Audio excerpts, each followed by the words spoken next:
നമസ്തേ. പ്രവാസ ലോകത്തെ പുത്തൻ കാഴ്ചകളും വിശേഷങ്ങളുമായി എത്തുന്ന നമസ്തേ അറേബ്യയിലേക്ക് ഏവർക്കും സ്വാഗതം.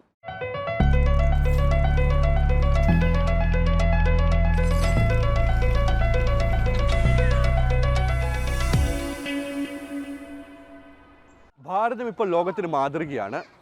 നിരവധി സാമൂഹ്യക്ഷേമ പദ്ധതികളാണ് കേന്ദ്ര സർക്കാർ രാജ്യത്ത് നടപ്പിലാക്കുന്നത്.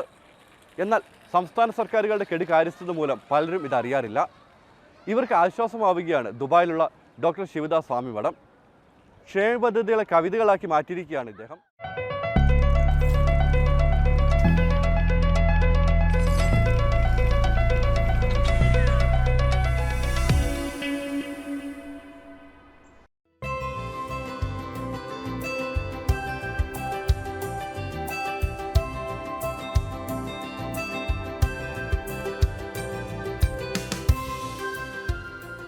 കോളനിവൽക്കരണത്തിൻ്റെയും കുടുംബവാഴ്ചയുടെയും കെട്ടുപാടുകളിൽ അസ്തിത്വം നഷ്ടമായ സ്വപ്നങ്ങൾ പോലും അന്യമായ ശതകോടികൾക്ക് പ്രതീക്ഷയുടെ കിരണമായി ഉയർന്നു വന്ന രാഷ്ട്രീയ നേതാവാണ് നരേന്ദ്രമോദി.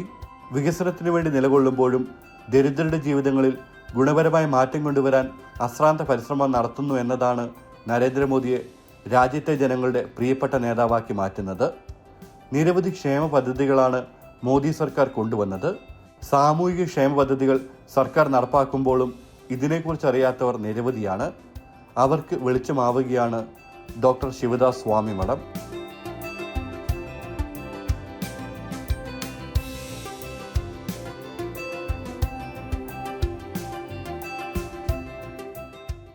പ്രധാനമന്ത്രി നരേന്ദ്രമോദിയുടെ നേതൃത്വത്തിൽ കേന്ദ്ര സർക്കാർ ആരംഭിച്ച പദ്ധതികൾ ജനങ്ങളിലേക്ക് എത്തിക്കാൻ അവയെ കവിതകളാക്കി മാറ്റിയിരിക്കുകയാണ് ഈ പ്രതിഭ. ശ്രീ നരേന്ദ്ര ദാമോദർദാസ് മോദി എന്ന കവിതാ സമാഹാരം ഇപ്പോൾ തന്നെ ചർച്ചയായി കഴിഞ്ഞു.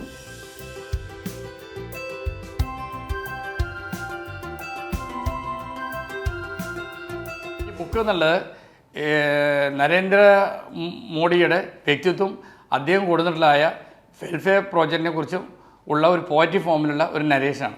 അതിലെല്ലാം സെൻട്രൽ ഗവൺമെൻറ് വെൽഫെയർ പ്രോജക്റ്റുകളാണ്. ഏതൊക്കെ പ്രോജക്റ്റുകൾ ഡിക്ലെയർ ചെയ്തിട്ടുണ്ടോ അത് വെബ്സൈറ്റിൽ പോയി നോക്കി വായിച്ചിട്ട് അത് പോയട്രി ഫോമിൽ എഴുതിയതാണ്. എന്നാലും ജനങ്ങൾ എത്താൻ വേണ്ടി പരമാവധി എത്തിക്കാൻ എല്ലാവർക്കും അറിയുന്നില്ല. അതുകൊണ്ടാണ് അത് എഴുതാൻ തന്നെ കാരണം വെച്ചാൽ ഈ വെൽഫെയർ പ്രോജക്റ്റ് അറിയാത്ത കാരണം കൊണ്ട് പല സ്റ്റേറ്റുകളിലും ഫണ്ട് ലാപ്സ് ആവുകയാണ് ചെയ്യുന്നത്. ഉപയോഗിക്കുന്നില്ല, ലാപ്സായി പോകണം. നേരത്തെ കവിതകൾ എഴുതിയിരുന്ന ശിവദാസ് രാജ്യത്തെ വലിയൊരു ജനവിഭാഗത്തിന് പ്രയോജനം ലഭിക്കണമെന്ന ആഗ്രഹത്താലാണ് പദ്ധതികളെ കവിതകളാക്കി മാറ്റിയത്. 154 ഇംഗ്ലീഷ് കവിതകളാണ് പുസ്തകത്തിലുള്ളത്.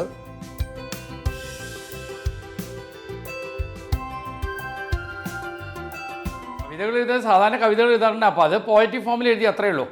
കവിതകൾ നമ്മൾ തീം ബേസ് എഴുതാൻ വേണ്ടി വരുന്ന സമയത്ത് നമ്മൾ എഴുതാറുണ്ട്. അപ്പോൾ അതിന് പോയട്രി ഫോമിലേക്ക് എഴുതിയപ്പോൾ വായിക്കാൻ ജനങ്ങൾ ശ്രദ്ധിക്കാൻ വേണ്ടി മാത്രം അങ്ങനെ ചെയ്താണ്. ജനങ്ങളെ ശ്രദ്ധ കിട്ടുക. കാരണം സാധാരണക്കാരിൽ ഇത് എത്തുക എന്നുള്ള വെൽഫെയർ പ്രോജക്റ്റിനെ കുറിച്ചിട്ട് അതാണ് എൻ്റെ ഉദ്ദേശം. നിരവധി പദ്ധതികൾ കവിതകളായി മാറിയിട്ടുണ്ട്. പുസ്തകം ആമസോൺ, ഫ്ലിപ്കാർട്ട്, ഗൂഗിൾ പ്ലേ, ഐബുക്സ് എന്നിവിടങ്ങളിലെല്ലാം ലഭ്യമാണ്. മുദ്രാ ലോണുണ്ട്, പിന്നെ ഗരീബ് കല്യാൺ യോജന, അതേപോലെ തന്നെ ഉഡാൻ പ്രോജക്റ്റ്, അതേപോലെ തന്നെ സ്റ്റാർട്ടപ്പ് ഇന്ത്യ, ജൻധൻ ഔഷധി, ഇത് ഒരുപാട് പ്രോജക്റ്റുകളുണ്ട്. ഒരുപാട് കേന്ദ്ര സർക്കാരിൻ്റെ പദ്ധതികൾ ജനങ്ങളിലേക്ക് എത്തിക്കാൻ സംസ്ഥാന സർക്കാരടക്കം ആരും ശ്രമിക്കുന്നില്ല എന്ന യാഥാർത്ഥ്യം മനസ്സിലാക്കിയതോടെയാണ് ശിവദാസ് ഈ ഉദ്യമവുമായി ഇറങ്ങിത്തിരിച്ചത്. ആരും പറയുന്നില്ല. അതായത് എന്താ സംഭവിക്കണമെന്ന് വെച്ചാൽ ഈ പ്രോജക്റ്റ് ഗവൺമെൻറ് ഡിക്ലെയർ ചെയ്ത് കഴിഞ്ഞാൽ പിന്നീട് അത് എന്താ സംഭവിക്കണമെന്ന് വെച്ചാൽ ഒരു പ്രാവശ്യത്തെ മീഡിയകളൊക്കെ വരും. അത് കഴിഞ്ഞാൽ നേരിട്ട് അതിൻ്റെ വെബ്സൈറ്റിലേക്ക് പോവുകയാണ് ചെയ്യുന്നത്. പിന്നെ വളരെ കുറച്ച് പേർക്ക് അറിയുന്നുള്ളൂ. വെബ്സൈറ്റ് ചെക്ക് ചെയ്യുന്നവർക്ക് അറിയും, പിന്നെ ഉയർന്ന ഉദ്യോഗസ്ഥന്മാർ പറയും, അല്ലാതെ അറിയുന്നില്ല. അത് കാരണം പല പ്രോജക്റ്റിൻ്റെയും ഫണ്ടുകൾ ഈ പല സംസ്ഥാനങ്ങളിൽ ലാപ്സായി പോകണം. അപ്പോൾ അത് ജനങ്ങളിൽ എത്തിക്കുക എന്നുള്ള ഉദ്ദേശത്തോടു കൂടിയാണ് അത് എഴുതിയത്. കേന്ദ്ര സർക്കാരിൻ്റെ വെബ്സൈറ്റ് സന്ദർശിച്ചാണ് ഓരോ പദ്ധതികളെക്കുറിച്ച് മനസ്സിലാക്കുന്നത്.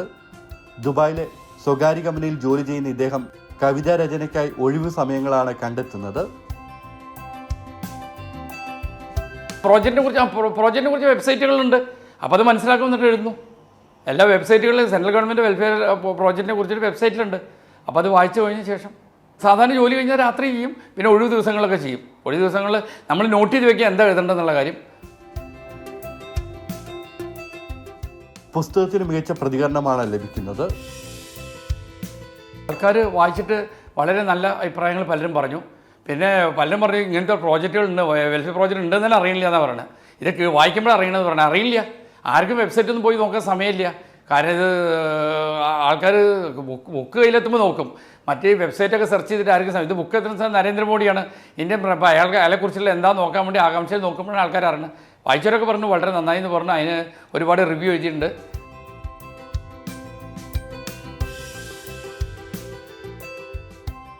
ഭാവിയിൽ ഭാരതത്തിൽ നടപ്പാക്കേണ്ട പദ്ധതികളെപ്പറ്റി പഠനം നടത്തി ക്രോഡീകരിച്ച് വെച്ചിട്ടുണ്ട് ശിവദാസ്. എന്തെങ്കിലും നരേന്ദ്രമോദി കാണാനായാൽ നേരിട്ട് നൽകാനായി. പ്രോജക്റ്റിൽ പൂർണ്ണമായിട്ടും നമ്മുടെ രാജ്യത്തിന് അത്യാവശ്യമുള്ള ഇൻഫ്രാസ്ട്രക്ചർ പ്രോജക്റ്റുകൾ പൂർണ്ണമായിട്ടും. അപ്പോൾ അത് അദ്ദേഹത്തിന് കൊടുക്കാൻ വേണ്ടിയിട്ടാണ് ഈ മെയിനായിട്ട് ഈ കവിത എഴുതേണ്ട ഉദ്ദേശിച്ചത് അതാണ്. അപ്പോൾ അത് ആ ബുക്ക് കൊടുക്കണം. അതിൻ്റെ കൂടെ തന്നെ ഈ പ്രോജക്റ്റ് പ്രപ്പോസലും കൊടുക്കുക എന്നുള്ളതാണ്. എല്ലാം ഇൻഫ്രാസ്ട്രക്ചർ പ്രോജക്റ്റാണ്. വെൽഫെയർ ഇൻഫ്രാസ്ട്രക്ചറാണ് മുഴുവനായിട്ട്. അതാണ് കാര്യങ്ങൾ. റോഡ്, റെയിൽവേയുടെ സൈക്കിൾ ട്രാക്ക്, കുറേ കാര്യങ്ങളുണ്ട്.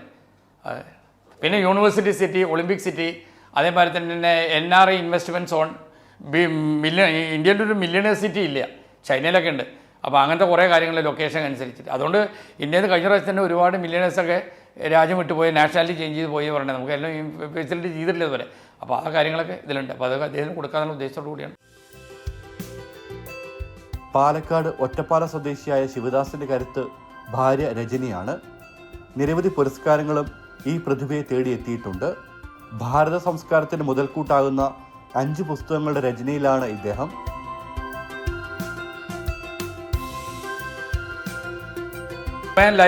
Life under the Vedic period എൻ്റെ ഫോർമേഷൻ ഓഫ് ഗോത്ര എന്ന് പറഞ്ഞൊരു ബുക്കുണ്ട്. ആര്യവർഗത്തിൻ്റെ ഉത്ഭവം. അത് കഴിഞ്ഞാൽ രണ്ടാമതൊരു ബുക്കുള്ളത് ആര്യവർഗത്തിൻ്റെ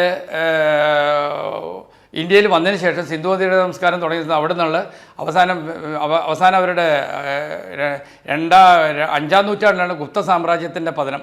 അതുവരെയുള്ള അവരുടെ കംപ്ലീറ്റ് ലൈഫ് ഹിസ്റ്ററി, വേദങ്ങൾ, ഉപനിഷത്തുകൾ, അവരുടെ ജീവിത രീതികൾ, പൂർണ്ണമായിട്ടുള്ള ഒരു ഡീറ്റെയിൽ നരേഷനാണ്, പ്രോസ് പോയട്രിയാണത്.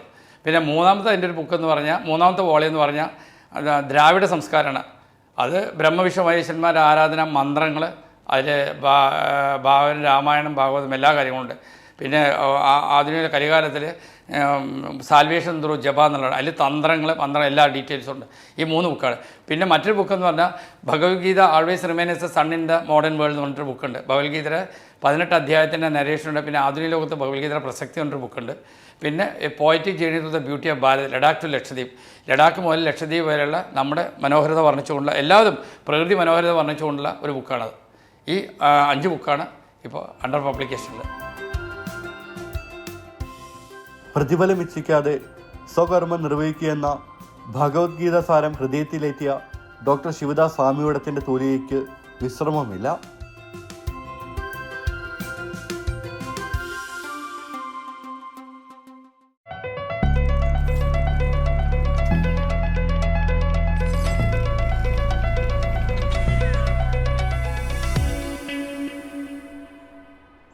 നമസ്തേ ടിവിയിൽ ഒരു ഇടവേളയാണ്. ഇടവേളയ്ക്ക് ശേഷം തിരികെ വരാം.